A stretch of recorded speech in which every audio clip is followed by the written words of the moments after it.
Welcome to Paranormal Heart Podcast with host Kat Ward.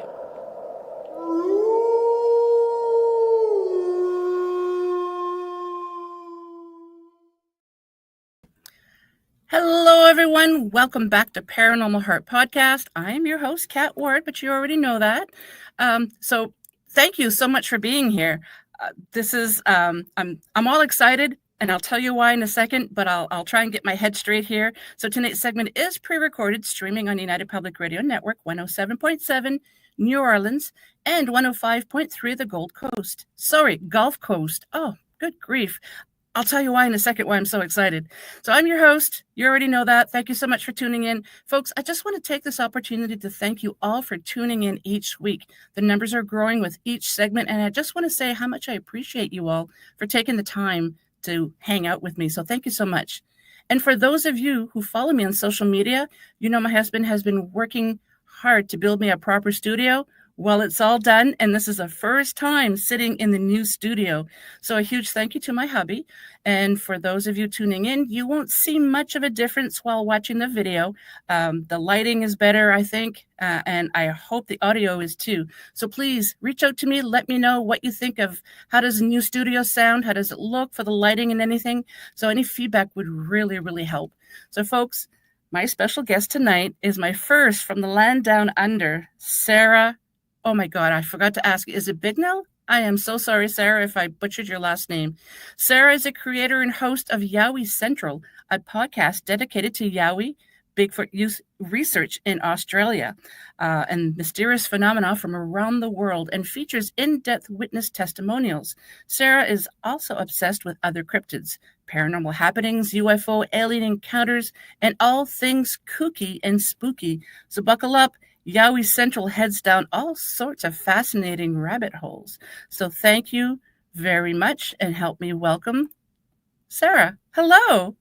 Hello. How are you? I'm doing great. I'm super excited. The new studio. I had my first Australian guest, so I'm pickled or tickled pink. I'm not pickled. Congratulations. Congratulations on the studio. That's very exciting. Did I butcher your last name? Oh, no, Bignell. Okay. Pretty good. You got it. Okay, with a Canadian accent. Yeah. So I just want to say thank you to Jen, because I had heard you on her show, and I thought I have to have this lady on my show as well, because I know very little about the Yowies in Australia. I know there's Yowies, there's Bigfoot, there's other bipedal creatures there, but I really don't know a whole lot about it. So I am so happy that you're here to talk about everything strange that is there. Oh, it's so lovely to be here. Thanks for inviting me. You're very welcome. Where would you like to start? So actually, how did you get into the Yowie research? I guess I've always been drawn to weird stuff, to mysterious phenomena, the paranormal, Bigfoot. I was one of those kids who only ever read stories that were about fairies and dragons and then later werewolves and vampires, and I still really generally only read that stuff. And so I've spent many hours over decades now just being an enthusiast when it comes to Bigfoot. I was really drawn when I first saw that Patterson-Gimlin footage back in the. I think I might have seen a still shot of it in a book somewhere, and I've just been really drawn to it ever since. And then I didn't even discover there was an Australian Bigfoot until I don't know, about 20 years ago. I didn't know about it when I was young. Yeah, I didn't know about it when I was young. And so fast forward to about 6 years ago, a friend of mine worked at the local radio station, the volunteer radio station, and she asked me one day to come in and co-host with her. Her usual co-host was not well, and she said, just bring something to talk about. It doesn't matter what it is, just bring something. And the only thing that I could really talk about with lots of information was something that I'd been obsessed with for so long, which was the subject of Bigfoot in the United States and Canada and Australia as well. So I filled in for her. she said, that was really cool. Why don't you start doing your own show? And so I did. And it started on the local radio station. It's a volunteer radio station. And then it just grew and grew. And I started publishing them as shows, as a podcast. And then I left the radio behind because that was very restricted to 57-minute long episodes. Yeah. And I found I was having these really long chats with people. So I made it into just a podcast. And 6 years later, it's going gangbusters. It's really good. That's amazing. Wow, so you and I have been podcasting for roughly the same amount of time. Yeah. Yeah. So do you know where are your listeners? Like, are they all over the world? All over the world. Last time I checked, the show had been downloaded in 33 countries around the world. Which was pretty cool. So people from everywhere, really. I was actually really excited when I saw that statistic, because it gave me a bit of a thrill knowing that people all over the world are listening to my show. Yeah, I've said for a while that numbers aren't really that important to me. Yeah, I want to have as many people listen to the show as possible. But what I find fascinating is where people are listening from. I mean, all over the world. It's crazy when I look at the what's it called? Logistics? No, it's not logistics, but anyways, statistics. Thank you. It's just fascinating where people are listening to my little show. Yeah. And I'm sure you feel the same way. Yeah. Really funny feeling to know, especially because I started out with a handful of local listeners on the local radio show, to know that now it's listened to in so many different places around the world. It's really exciting. Oh, that's amazing. So have you had sightings yourself? Not with my two eyes, but I've had lots of encounters with them. I go camping a lot, and so I've had a lot of encounters in the bush when we've been camping. But I've also had the last 2 years been experiencing mindspeak with them. So while I haven't seen them with my eyes, I have seen them in my third eye, and I have many experiences with mindspeak with them. A couple of years ago, someone contacted me. He's a shaman. He's an Australian shaman. And he told me that while he was in ceremony, a Yowie, a big, 12-foot tall Yowie, came to him in ceremony. So the shamans work in the spirit realm, and he sees, my friend sees everything in 3D, like a movie. I don't see things quite as clearly as he does. Yeah. But he said there's a Yowie came to me and asked me to put me in touch with you. He really wanted to talk to you. And I was like, what? Wow. How exciting. Yeah. Yeah. Oh, it just blew my mind. It blew my mind. And so he set up a time that we got on Skype, and he did a ceremony with me, and we called in this Yowie. And he initially he said, my friend said to me, I want to take you, he wants to show you something. He wants to show you something. I said, okay. So I've got my eyes closed, and these images come into my mind of, it was like he picked me up and ran through the forest. So I could see these trees whizzing past, and it was kind of like he was showing me how fast he can move. It was amazing. And then the next minute, we're sitting on the top of a hill looking out over rainforest, and I got the feeling he was showing me his home. And it's the rainforest. It's not where I live. I live in a different part of the country. So he didn't live down near me. The next vision I saw was him. I could see a campfire, and then I thought, well, that's a bit weird. I didn't realize they used fire. And then I realized that I could see the space where the fire was. I recognized it. and it was the kind of base camp that we use up in Springbrook National Park up in Queensland in the rainforest. And I've been there quite a few times. Wow. Hmm. With the old team that I used to work with, Australian Yowie Research, I'd been up out researching with them, and I could see all of the people that I went with, and I could see me, but from his viewpoint, like holding my thermal camera up, and he was showing me what he could see when he saw me and my friends there.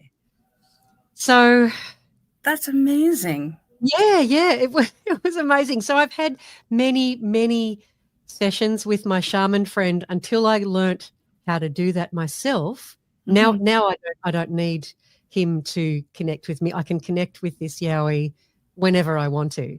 And he's become, as strange as it sounds, he's become a loyal friend. I know it sounds really Yeah. weird. No, it doesn't. He's so loving. He's so loving and so kind and so patient. Really funny. He's got a sense of humor. That's what I've noticed with the Yowies, is they're really playful. But yeah, it's been 2 years of experiences like that, and they just get funnier and stranger and more mind-blowing as time goes on. That's amazing. So if you had a Yowie and a Bigfoot side by side, what would the differences be? Not many physically. They're very similar. The descriptions that are in North America are very similar to the descriptions we have here. Okay. We have, well, there's a few different types, but the one that most people report is a ginormous 9 to 12 foot tall, very hairy, a variety of colors: brown, black, reddish brown, blonde, like there's a blonde sandy color, white even occasionally. The majority of them are brown and black.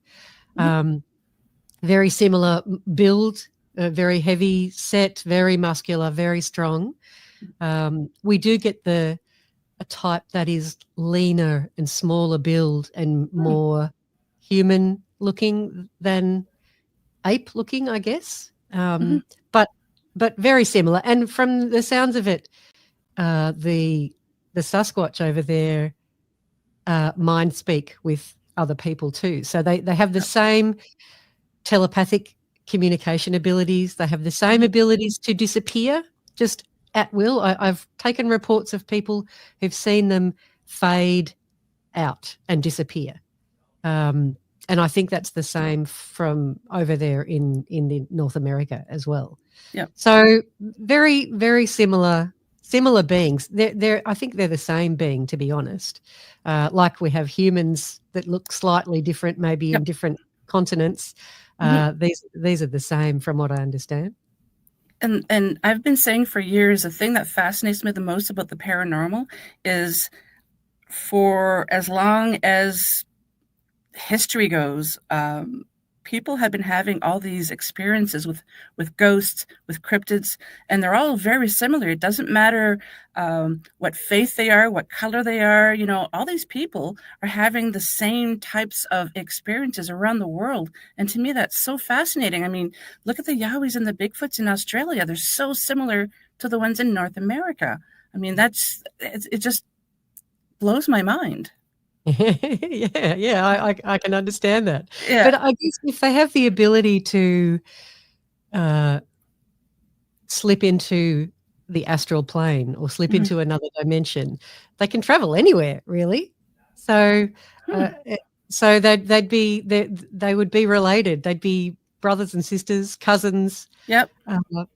They'd be the same sort of being. Kind of wish I could travel like that. Yes, me too.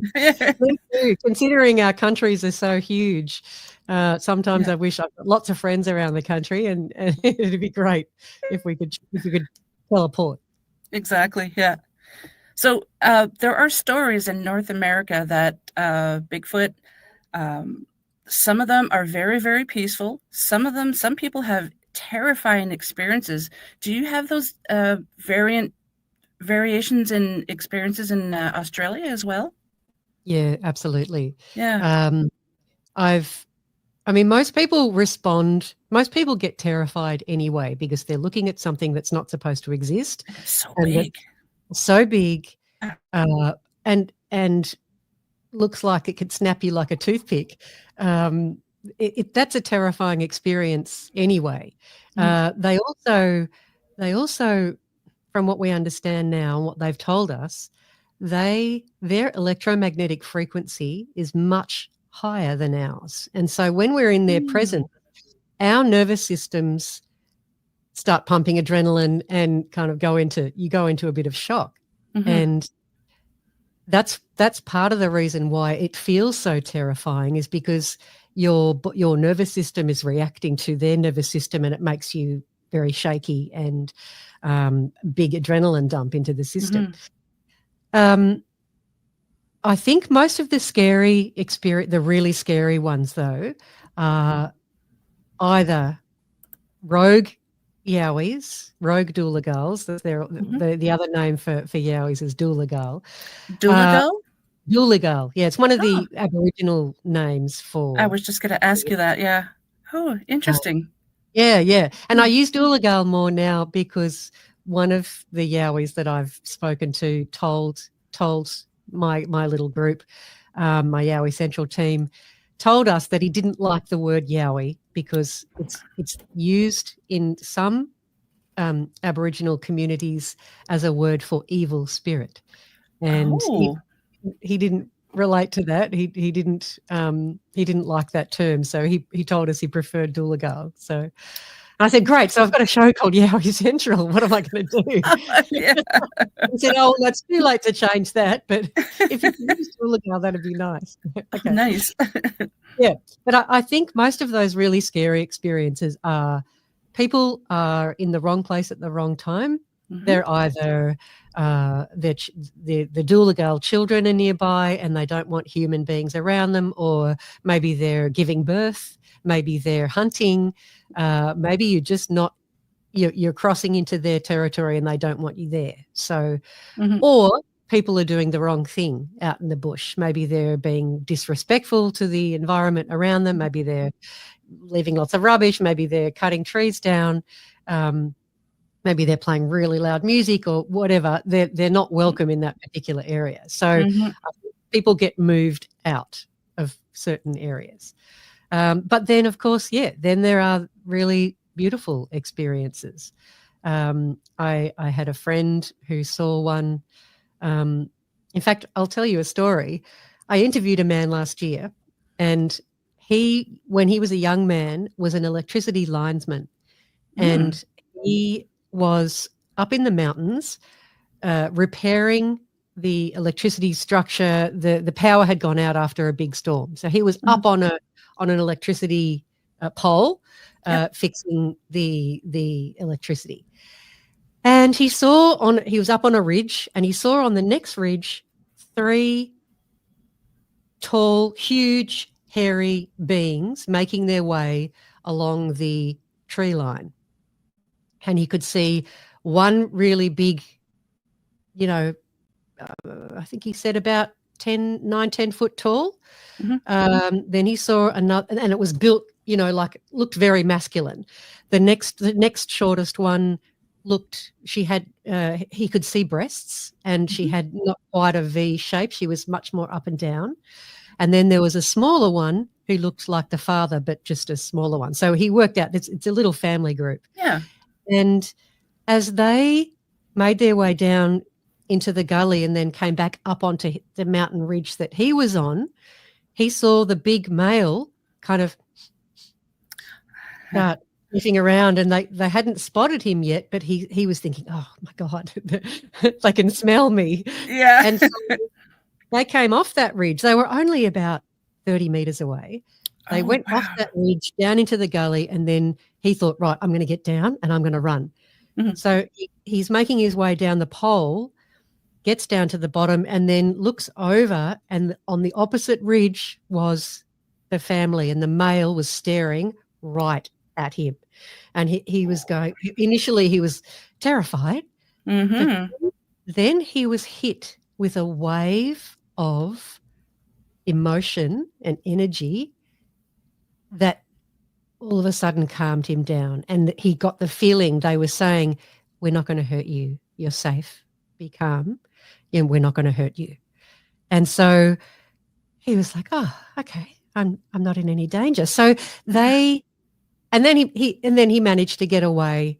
And that man's actually seen Yowies a few times. But the wonderful part of that was that they didn't want him to be afraid. And they somehow sent him a wave of energy that was calming. That's something that's reported. I've actually experienced that myself, and it's also Really? reported. Yes, I've felt that. Would that be like infrasound, or is that something completely different? I'm not sure how they do it, to be honest. It could be infrasound.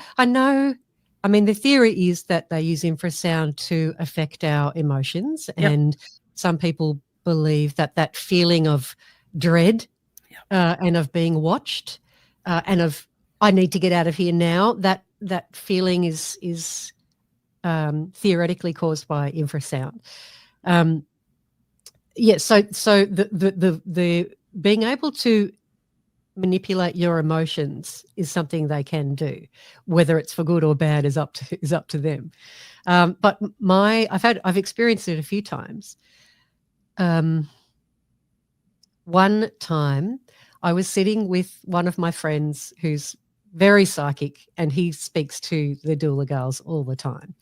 And we were sitting having a beer. It was in the evening.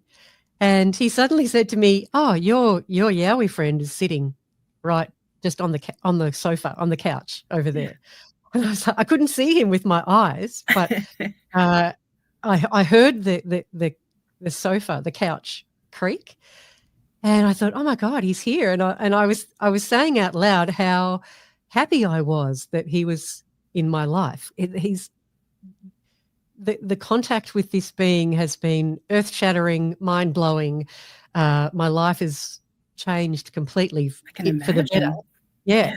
And so I was saying how much I loved him, and all of a sudden I felt this wave of love, like, and it was like a full body rush, and my throat choked up like I was about to cry, and my eyes started like tearing up, and I just felt this like whoosh of what I can only describe as love go through my body. And it was like a truck had hit me, but in a good way. Yeah. And it's quite an incredible, remarkable experience when you feel something like that. So they can make your experiences good, or they can make them scary, depending on what you're in, I think. When you mentioned the family sending love to your linesman friend, it kind of reminds me of if you're walking out in the woods and you see a bunny or something, and like, it's okay, I don't want to hurt you, we're just going to go over here. Yeah, it's almost like, oh my God, it's a human, it's so cute. That's right. Right.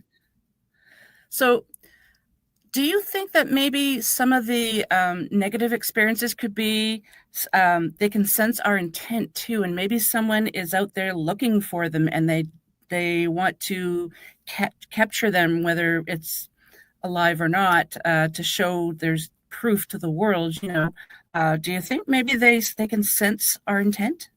Absolutely. They can sense your intent, and they don't like it when people are out tramping through the woods looking for them. They feel like they're being hunted, and they really don't like it at all. So yes, they're not into that feeling. And if your intention is to track them down because you want to prove to the world that they exist and you want to get that money shot, they're not going to help you, and they're not going to appreciate your motivation, which is entirely about your own ego, Yep. they're not interested in helping you out, and they don't appreciate it. Yeah, I really don't blame them at all. I mean, I would love to see one. So what would your advice be if someone wants to go out and start looking for them, no matter where in the world they are? Any advice that you would give them? I would suggest, if you really want contact with them, go out. You don't need to be in the bush, but if you go camping, sit around the fire. Don't spend the whole time with your intention just to find them, because they don't really like that feeling. If you go out, the most important thing, they can see your heart and your intentions. Mm-hmm. And they have communicated to us that they are reaching out to lots of people around the world right now. Yep. But they're only reaching out to the people who are open-minded and who have good hearts and who have pure hearts, and who don't mean them any ill intent. Yep. So if you were to go out camping, go out, be respectful in the bush, do your thing. They love listening to people play musical instruments, and they love watching people dancing, and they love listening to people singing. So, go out and play some music. Don't go out there just with the intent to hunt them down, because they're not going to appreciate that at all. The other thing I recommend is meditation. When your mind is quiet, when you have stilled your mind, is when that telepathic communication can come through more easily. Mm-hmm. So, and they can also communicate with you when your electromagnetic frequency is high. The higher, the better. Mm-hmm. And that means filling your heart with the high vibrational emotions, like joy, love, happiness, glee, those emotions that are high vibrational emotions. If you're angry and you're grumpy and you're in a bad mood, and then they're not going to communicate with you at all. My goal is peaceful communication with them and peaceful contact. So that's part of the reason why they have communicated with me, is because I'm not into capturing them on film or on audio and playing that for the world. I'm not really interested in proving anything to anyone. I don't care if mainstream society believes or not. I don't care about they're there. Yeah. I know they're there, and I don't care about proving them scientifically either. So they know that my intentions are pure, and so they're happy with that, and they like communicating with me, because I don't want anything from them. I want to be friends. So my recommendation to people would be to go out with those intentions. Do you think if you had the opportunity to take a photo with them or to record them, and you asked them if it was okay, only for your own purposes, do you think they would let you? Yeah, they might. I always ask whenever I'm out in the bush and I'm taking photos. I always yell out, "I'm about to use the camera. If you don't want to be in the shot, bob down." And if you want to be in the shot, great. If you don't, then get out of the way, because I'm going to use the camera. Okay. I promised them that I would never capture them inadvertently on camera and then use that without their permission. So they haven't yet being respectful given their permission to share anything, but that's okay. They will when they're ready, if they want to. That would be my goal. I mean, I would love to go out and be able to get a selfie with one, but just keep it from my own personal use. I definitely would not share it with the world, because there's so many people out there that no matter how legit it is, are going to say, no, that's a bunch of rubbish. It's not real. It's AI, but I don't want to prove to the world. I just want to be able to document it for myself. Yeah. I hear you. What they explained to me, that when you capture them on video or audio,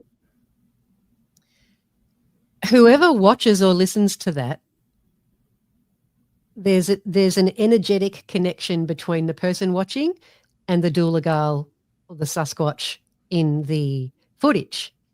And so if you get them on film, you somehow manage to get them on film, and then you publish that, that being in question, every time someone looks at that picture, they're connecting with that person, and that person might not be a very nice person. That, not everyone is a good person, and there are some unpleasant people out there who have horrible things, horrible thoughts, and horrible hearts, and they don't want to be connected to just any Tom, Dick, or Harry who happens to be looking at them.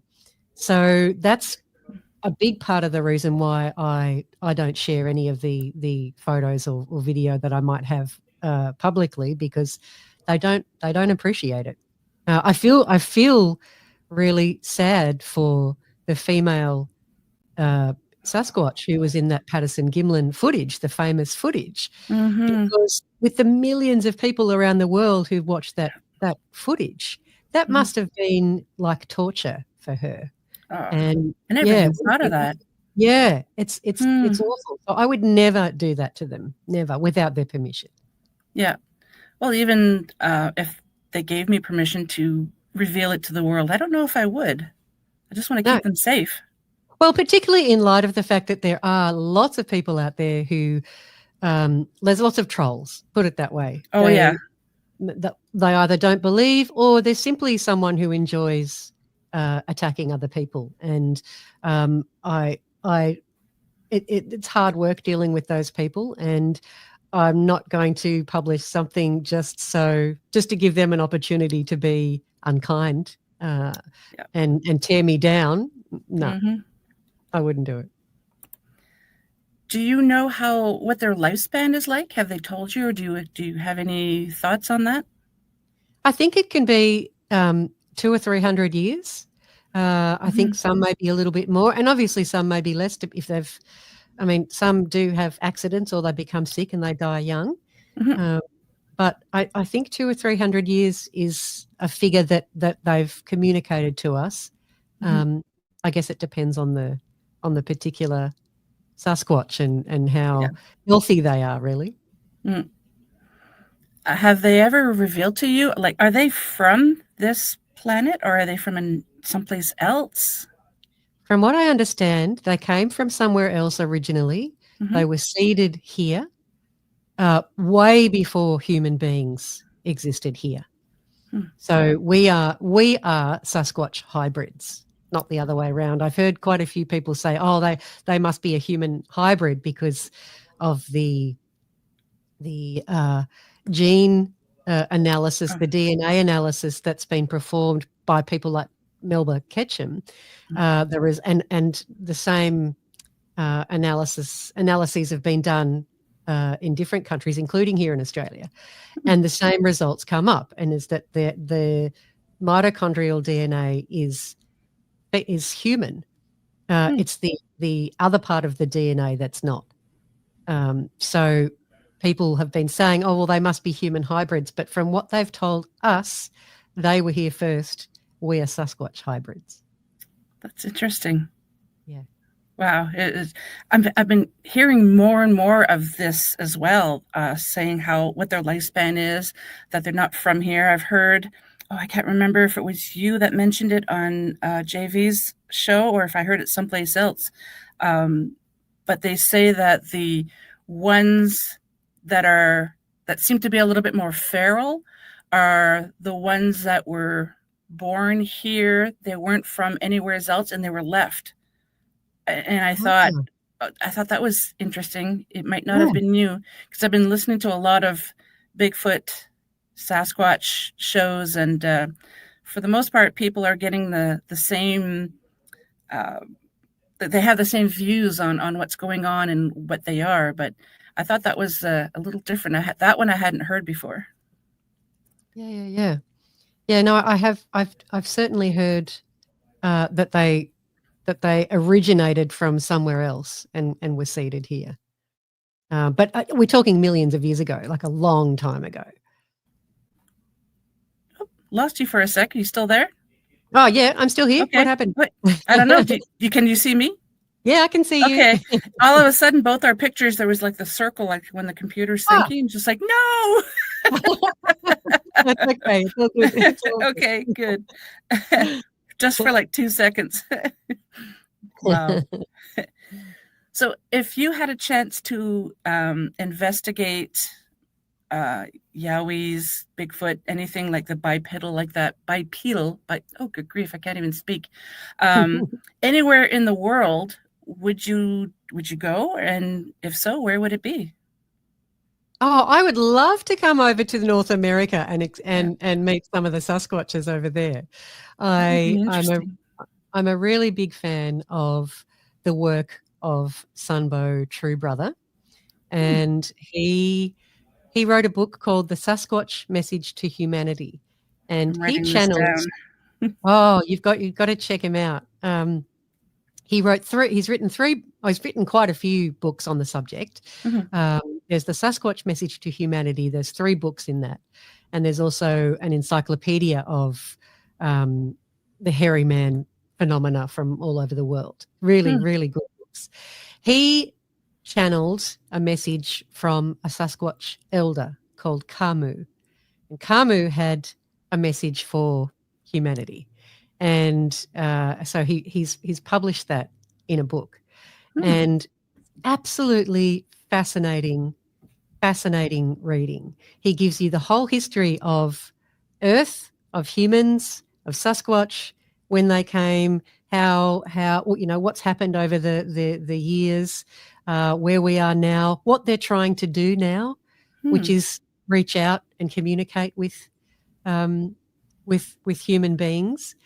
They want to help us. We're their little brothers and sisters. And so they're very sad that we don't have a relationship anymore, Hmm. and they think that we are in dire trouble, that we are about to destroy the planet completely, and they want to help us stop that, destroy the planet and destroy ourselves. Hmm. And so they're very, very concerned, and they're trying to uh, help us avoid that. So, long answer to your question, though, is I would Yeah. love to go and visit Sunbow in Canada, and he's in Quebec, and Oh, okay. Yeah. get to meet some of his Sasquatch friends. That'd be amazing. Nice. I'm in Ontario, which is just next to Quebec. Oh, right, right. What's what's I can put you in touch with Sunbow if you Yeah, like. please. Yeah. And what was the name of that book? I know you said he has more, but There's the Sasquatch Message to Humanity. If you buy the books, because he gets obviously he gets paid for his books. yep. You can, if you're not a reader, someone has read out the whole thing, and you can look it up on YouTube. Okay. Yeah, so So the if you're not a narrated reader, book. Yeah.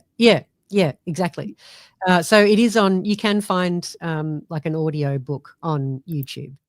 But I always prefer to buy the book itself, so that the author Yep. is rewarded for their work. Same here. Yeah. And I like to have the old fashioned book in my hands.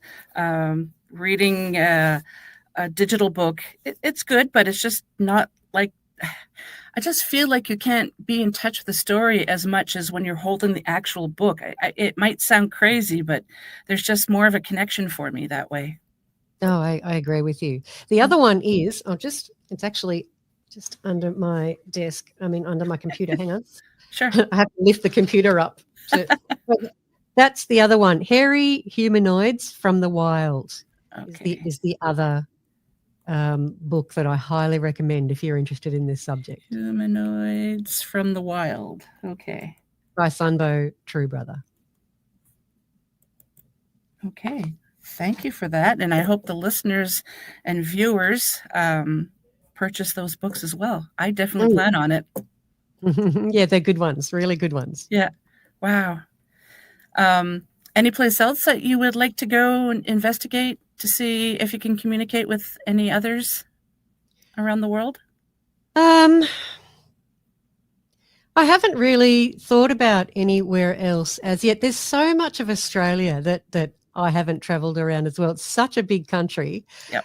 There's a lot more exploring to be done here in Australia before I start going overseas. But the thing is, there are hairy man stories, reports from all over the world. So on pretty much every continent except for Antarctica, obviously, there are stories everywhere. So you could probably go anywhere and find them. Maybe they were in Antarctica before it was a big ice field. Maybe Maybe. they You never might have know. been. Yeah. I mean, maybe they're still there. I don't know. Yeah, they could be like a Yeti. Yeah, interesting. So I think you had mentioned this earlier, but I just wanted to go a little bit more in depth. So when they have mindspeak, you don't have to be within like you don't actually physically have to see them or be close to them. Can they communicate with anyone and anywhere? They can communicate with anyone, anywhere. Okay. You don't have to be near them. My Yowie lives in southeastern Queensland, and that's a 2-day drive from where I am. So he's a long way away, and all I have to do is think about him, and we can talk. So it works from anywhere, really. Interesting. Just like I know quite a few psychic mediums who can do Reiki healing. They can do just readings in general, and they don't even have to be in the same country even. So it must be very similar to that. Yeah. It is. That astral plane is around us, all of us, all the time. So you can communicate on that from anywhere. Kind of like now we're communicating. Yeah. Right. Different way. Right. I mean, they can also project their consciousness from a distance. So they can project an image of themselves from a distance. So you can be seeing them, but they're not actually standing there. They're some distance away. One of my little my cousin's child, who was 6 at the time, told me that she saw a Yowie peeking in her bathroom window, and she wasn't afraid, which was good. I was staying there with them at the time, and she was fascinated. I was wearing, Yowie t-shirts, and she was fascinated by them. And she said to me, "I saw one looking in the window." And so what we worked out was that he'd been projecting his image. He wasn't actually physically floating up on the second floor window. He projected his consciousness so that she could see him. And that happened. Sorry, go on. No, go ahead. Oh, no, I was just going to say that happened also when about a year ago I was camping with my little team. They're all psychic. And we interacted with a really big 12-foot tall Yowie, black. We were standing there. There was 3 of us, and he projected his image into our minds all at the same time, and we could all see the same thing at the same time. He wasn't standing there, but we could all see him. So yeah, they don't have to be right next to you. They can communicate with you, project their consciousness from anywhere. Do you think that's why maybe some people, you'll have a few people and some of them say, "I just saw Bigfoot," and other people like, "I was looking at the same spot and I saw nothing." Or people, maybe that's why they're so difficult to photograph. Maybe it's not their physical form that's there. Absolutely, yeah. I mean, I took a report from someone, a guy who was with 2 other friends. They saw a Yowie cross the road in front of them, walk behind a big tree, and then disappear. Well, one person saw on the other side of the tree a big goanna, which is like an iguana or a lizard. Okay, yep. Big lizard come out from the other side of the tree. One of the other people saw a random man wearing tracksuit pants come out from behind the tree and walk off. And he was calling out to him, but this man didn't respond at all. Yeah. And then the other person saw nothing. So all three people saw different things at the same time. So yeah, that they can. And I've also taken reports from people who could hear like a thunderstorm, for example, but the other people who were nearby didn't hear anything. So fascinating. Yeah. Just excuse me, I'm going to turn the heater off because I'm roasting. Right. Oh, I guess it's your winter there? Yes. Yeah, it is. And it's pretty cold outside, so I got the heater going to warm up the air in here. We had 40. Sorry, say that again. You cut out for a sec. Oh, so we have today. It was 40 degrees Celsius with the humidex. It's been we've been in a heat wave the past few days. So far out. That's hot. Yeah, it is really hot. It gets that hot here. It gets up to. Well, I mean, we get 45-degree days sometimes. Yep. But it's not humid. So the humidity. Really? Yeah. Huh. Yeah. It's not. I mean, it's not as humid as that. No way. So it's hot, but I think when it's that humid, it's way worse. Yeah, I prefer the dry heat. Doesn't make me feel like I'm melting. Exactly. Yeah. Exactly. So tell us some of the other experiences that either you've had or other people that you've spoken with had. Okay, so I'll tell you the same man that I was mentioning before who felt the wave of safety and calm. He became, after being an electricity linesman, he became a helicopter pilot and a fire bomber. And he was working, this happened a few years ago, he was working on a wildfire, bushfire that we had here. Yeah, you had some really bad fires a few years ago. Yes, we every few years we have really bad ones, and this was a really bad summer. It was the summer of 2020, 2019, 2020. And he was bombing a ridge. The fire was coming up a mountain ridge, and he looks out of the helicopter, and at first he sees 5 or 6 people running along the ridge. And he was like, what are people doing down there? There's not supposed to be anybody there. Yeah. And he looks down again and he realizes that they're not wearing any clothes and they're all hairy. And so they were trying to escape this fire front. He lands the plane to reload with water, and there's a dam a little way away. And while he's loading, he's out of the helicopter, he turns around and sees 2 tall Yowies looking at him from a little distance, not too far away. And so he was thinking, were they the two of the beings that he saw running across the ridge? But what I found really interesting about that story was some Doolagals, some Yowies have the ability to slip into another dimension, to disappear. But not all of them can. Not all of them know. It depends on the clan they're born into and the culture of that clan. Some of them are more advanced when it comes to telepathic communication and raising their electromagnetic frequency so that they can disappear. They can't all do that. They told us that they can't all do that. And it depends on the energy in a particular area. So if they're in an area where there's a low vibrational frequency, they find it much harder to disappear. Makes sense. So yeah. So it doesn't always work when they want it to work. Yep. So I thought that was really unusual. That I thought, why couldn't they all just disappear? If the fire was coming, they could just disappear out of the way to safety. But that was an example of them not being able to do that. And this particular group either couldn't at the time or didn't know how to do it at all. But they were running to get to safety instead of disappearing.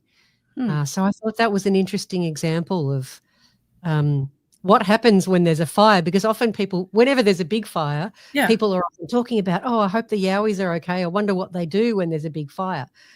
Some of them can disappear, but some of them can't, and they have to run for it. So yeah, I thought that was an interesting example. Yeah. I heard that story when you were on JV's show, and something about the children aren't able to do it. It's something that they learn later on. So that was probably another reason why, because they want to stay with the children. Yes. So they're not born. They're not born knowing how to do that. Yeah. It's they need to be taught how to do that. And so when their children are really little, they can't disappear. So they're vulnerable. Mm-hmm. So yeah, that was possibly the children that were with them couldn't disappear. I'm not sure what was the story in that particular case. Yeah. So what about another story I can tell you? I'll tell you the Bellbird Grove one. So a man this was during COVID. No one was around. He'd gone out for a walk, and he used to go to this national park area. And he's walking off track, walking down a dry creek bed, and hears two rocks clacking together. And he was like, well, it's a bit strange. What's that? What's making that noise? There's no one out here. Everyone's locked up in their houses. And he comes around a bend in that dry creek bed, and up ahead he sees a small, hairy being splashing around in the water and clacking rocks together. And you know how a little kid might be splashing around in the water. And this man had never heard of Yowies, didn't know about them at all. He's a scientist, very pragmatic man, not particularly interested at all in the paranormal or anything like that. So he sees this thing that he has no idea what it is. This little being spots him and then turns around to the side and makes a kissy kind of mouth expression, and he all of a sudden then this big stomping giant being stomps down into the riverbed, looks at him and roars at him. Oh. So the big mama or the big papa, whichever one it was, is like, don't you look at my baby. Get away from my baby. Rah! And this guy spun around and ran. He was a runner. He was a sprinter. And he said, I easily did my personal best. Oh, wow. He ran for his life. He was so terrified. Imagine, and it's scary enough seeing one of these beings if you know about them. If you don't know about them and you don't think that this kind of thing exists at all, and it's roaring at you, the poor man was absolutely terrified. And he said, Sarah, I had 2 phones in my pockets. There was no way that I was going to stop and pull my phones out and take a photo. He was so frightened that he didn't tell his family or his wife or anybody for 6 months. Like he was so shaken. He even ended up going to the doctor and asking for medication, anti-anxiety medication, because he was so disturbed by what he saw. So that was one of the scary experiences. Yeah. And obviously it was because the adult didn't want any humans around their child. Which I don't blame them. Yeah, exactly. Wow. One of the other ones I can tell you, one of my favorites, because it's crazy. This woman was driving home at night. It was New Year's Eve. And she was driving through a heavily forested area, and it was a bright night, big moon, and she could see in the rear vision mirror and the side mirror that there was something big running on all fours approaching her, but gaining on her. And she was traveling at about 90 kilometers an hour, she said, so pretty Good fast. speed. Yep. This thing caught up with her. So it's running. It catches up with her. It's looking in the window. Her little dog is going bananas, like the poor little puppy. Terrified. Poor little dog was terrified. It's got on the floor. It's yelping. It's like it's absolutely terrified. This being's looking in the window at her, and she's like, "Oh my God!" And then it raises up onto two legs, still running as fast as the car, and then it jumps over her car, and then runs off into the forest on the other side of the road. Can you imagine how frightened you'd be if you're in the car by yourself at night, and then there's this monster, what seems to be a monster, running along? I'd have to change my skivvies. Oh, absolutely. Absolutely. And so she was very frightened. She's good about it now. This happened quite a few years ago now. Yeah. It's very frightening for her at the time. Well, it's trying to get your brain to figure out, what did I just see? Kind of like when you have a paranormal experience, like with ghosts, you always try and fill in the blanks as to what I shouldn't be seeing this. So you're always trying to make excuses as to what you potentially have seen. But that would be terrifying. Yeah, absolutely. Yeah. Absolutely. Even though they might not mean any ill intent, it's still frightening. Yeah. Yes. Yeah, for sure. Another one that we found really funny was a couple were driving at night up in the mountains, and they saw a Yowie cross the road in front of them. What we found really funny, the way they described this Yowie was that he was very tall. He was blonde-haired, and he had long flowing hair like Fabio from the cover of Romance. I was thinking of Fabio when you were giving that description. That's funny. Yeah, so we nicknamed him Fabio. And Fabio was carrying a cowbell, of all things, like an old-fashioned cowbell, which was really odd. I've never heard anyone else report that to me before. But we just laughed because it was really glossy and shiny, and he was obviously really well groomed and buff looking. Yeah. Like really, really athletic, buff looking body. Maybe he had other Yowies groom him all the time, and he was just beautiful. I have heard of some people say that they've seen a Bigfoot and they were actually attractive, either beautiful or handsome. So that's not the first time I've heard something like that. Yeah. Yep, I've heard that too. Another one that was really interesting was the guy who reported to me.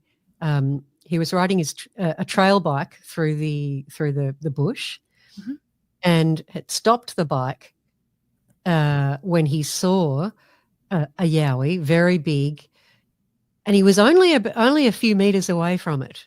He stopped the bike, looking at it, and he said one of the things that really stood out to him was around the eyes. You know how you've got your tear tracks here? The fur around, or the hair around the tears, was a reddish color. You know, like some dogs get like reddish brown marks where the fur and the skin is damp. This had sort of marks under the eyes, like darker marks, like from the water of the tears. And while he's looking at this Yowie, it blinks, but like that rather than like that. It had an extra third eyelid. So it had the ones that we've got closing like that, but it also had underneath that a nictitating membrane, which closed like that, and he saw it. He saw it blink with both eyes. That's amazing. Yeah, that was very strange. The first time I've heard of that. That's interesting. Very strange. I haven't heard that. I've only heard that once before. Yeah. Interesting. Well, Sarah, we are at the end already. Good grief. I could listen to you for hours. I've got So, lots more stories to tell. well, I'm I would happy to come definitely, back. oh, yes, definitely. I'd like to have you come back and tell us some more stories as well. But before we sign off, could you tell the audience where they can find you and mention a little bit about your show as well? So Yowie Central is on all the major podcast platforms. You can find me on Spotify, Stitcher, Apple Podcasts. You know, the whole lot of them. Yep. I have new shows out usually about once a week, and there are lots of shows there on those podcast platforms where you can find the show. I'm not on YouTube yet. People keep asking me when I'm going to do video shows and on camera, and I will get to them eventually. So I'll have YouTube happening at some stage, but it's not yet. Okay, fair enough. Yeah, I used to only do audio, but when I joined UPRN, it's video, and I always said I didn't want to do video, but here I am. Right. That's right. Oh, it just means it's that extra layer of having to get ready and put makeup on and do my hair. Exactly. Yeah. And I'm a bit lazy about that. So yeah, audio is better for me, but I know people are asking for video, so I'm going to have to bite the bullet and do it soon. Yeah. Well, thank you so very much for being here. I really had a great time. Thanks so much for having me, Kat. It's been an absolute pleasure. Pleasure was mine as well. If you are able to hang tight for a few minutes, we can chat after I say my farewells to the audience. No worries. Thank you so much to my special guest tonight, my amazing audience, and UPRN 107.7 New Orleans and 105.3 the Gulf Coast. Remember, if you enjoyed the show, please support us by liking, subscribing, sharing, and commenting. And another way to help support the show is by grabbing some swag. If you'd like to pick up your very own Paranormal Heart Podcast mug, just like this, for those of you who are watching the video, drop me an email at paranormalheart13@gmail.com. Until next time, take care of each other and much love to you all.